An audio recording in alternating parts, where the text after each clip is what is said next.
So in starting your new business, I think the first question you have to ask yourself is, are you gonna be a solo entrepreneur or are you gonna have a partnership? Yeah, for me, I never like to go solo. It's something that I've learned about myself over the years. But I think if you are gonna go solo, the biggest thing is to be comfortable, you should have a lot more money in your bank account ready to spend, because a lot of the hardship that you're gonna have to solve on your own, money's gonna help ease that. Yeah, I think the big question really is in the business itself, who is doing what and what's needed. If one of the partners is really good at sales per se, and the other one, say in the moving business, is better at lifting things or more physically fit, then maybe there's a good it's a good symbiotic relationship there. So it makes a lot of sense. You definitely can have too many people, and I think maybe three could be okay in a moving company. That potentially could make sense. You could easily use three guys on the job. But yeah, I think one thing you should think about, you're asking about the money, like how much should you save or whatnot. If you're just a solo entrepreneur, you need to think about this from the start because you can't move a house by yourself, right? And so you're gonna have to either hire somebody. And so right at the beginning, you're gonna be managing some labor. You might get some gigs on the side where you're working with another mover. That might be a great place to find a partner too that's Absolutely. aligned, right? So the founding team is really critical for a business. I think you're aware of this too. Like that's where it's potentially gonna come off the rails. It's like probably the biggest risk of the company when you think about like formation of a company. We're peeling off layers of risk like an onion. The first question is like, is the team going to work out? Yeah. Does everybody have a role? Maybe, it's like two guys in a truck. One guy's really good at sales and marketing, maybe not the best person at rigging, maybe won't be getting the CDL for the business, is going to be working on more on the marketing side. And so that entrepreneurship between the two could work really well. But yeah, I think in terms of cost, in terms of money, of how much money you should have, I think you want to basically have around 4 to 5 grand. And if you're by yourself, I think you want more because you're going to have to hire people. Yeah. So I want to lean into that a little bit more, not to discourage people who are looking to start as a solo entrepreneur, but there's got to be some more cash cushion there. In terms of teams, I think there's a lot of really important things to talk about in finding a partner. First of all, on the one hand, I would discourage people from jumping into a business with someone that they don't know at all Yep. without getting to know them and understand them really well. On the flip side, just because you hung out with a guy and you guys might be best friends, it may be the worst possible idea for you to be in business together. So, Bretton, as you think about finding a business partner, Yeah. where do you look? What type of criteria do you kind of score this person on? Yep. How do you find the right team members to start your company? Yeah. For me, the number one thing I look for is motivation and alignment. Really, you kind of want to be in the same place in terms of your energy and momentum on the project. And also, you want to be in a similar situation.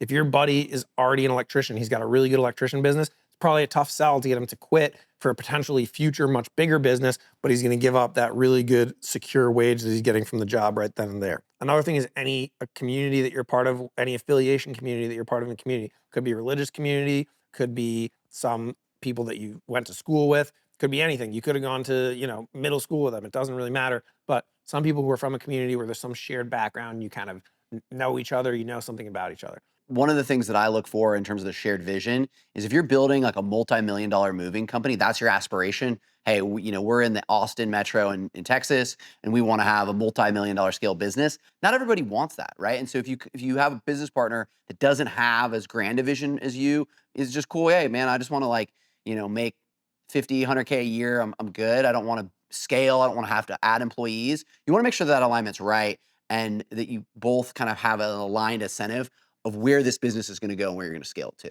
So I think making sure that you're like the grandness of the plan, you guys are aligned. If you both are just like, hey, we both want to make 100K, have one truck, yeah, okay, then you guys are aligned. That's what you're really looking for.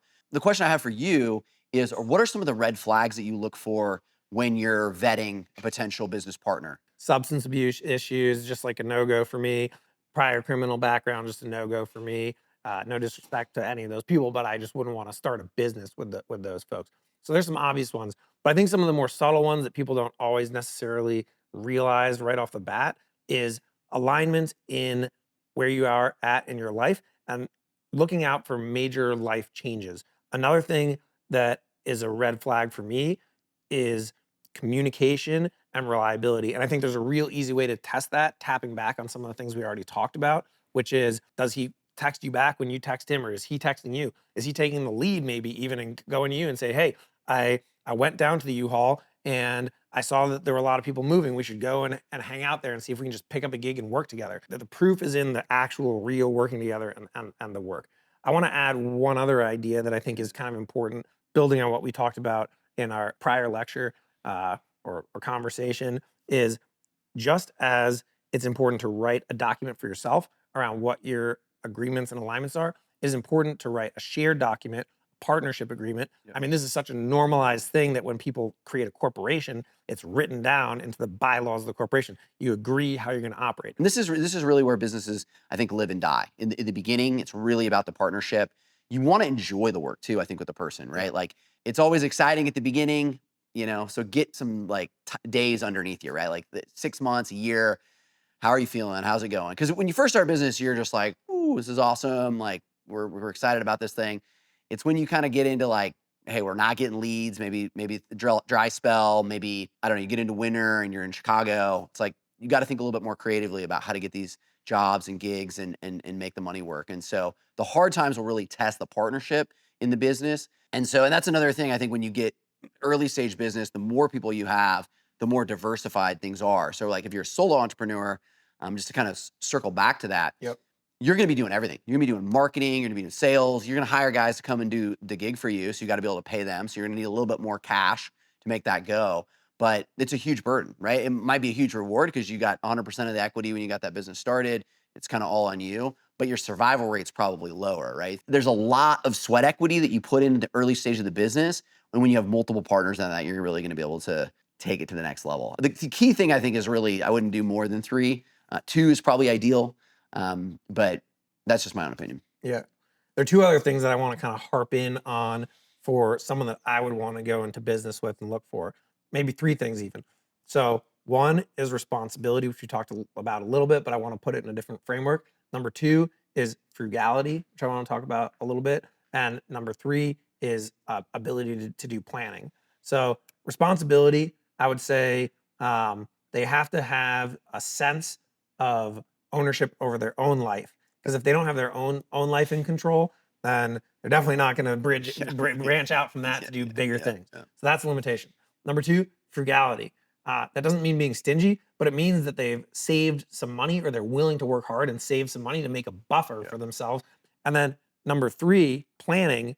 I think it's really important to make some goals together. Like, hey, if we're not making $1,000 after doing this for 1 month or 6 weeks or eight weeks or whatever your number may be, then we need to reconsider what we're doing and either be willing to put in 20 hours more a week to get to that point, or we're not going to do it. And you should be on the same page about what you're going to do when you hit those milestones. So I guess to recap at the end here, kind of as we're wrapping up, what do you think are like your top 3 takeaways for finding a partner and locking it in with the partner? First, alignment in terms of the overall mission of the business and what you're going to do. I think number 2 is finding the right, it's the beginning and formation of culture, but high integrity partner. You want to make sure that you both have equal integrity in what you're doing. And then the last one is in terms of just alignment on the hustle, or finding somebody that's kind of in the same life stage that's going to be able to put in a ton of effort and get this thing off the ground, because there's not going to be any easy days. Yeah, there's no easy days. There's no shortcuts. There's no easy days. So, yeah. Yep. And also this extreme ownership thing is the one thing I would add. People who shirk their responsibility want to put it on others. That's totally fine. But as a founder, especially in this type of business, it is not okay, because the customer does not care. At the end of the day, you're the face of the brand. You're the one that interacts with them. And what you do and what you say to them is all that matters. Your guys are an extension of you, as is your co-founder. Thanks, guys, for joining, and let's get moving.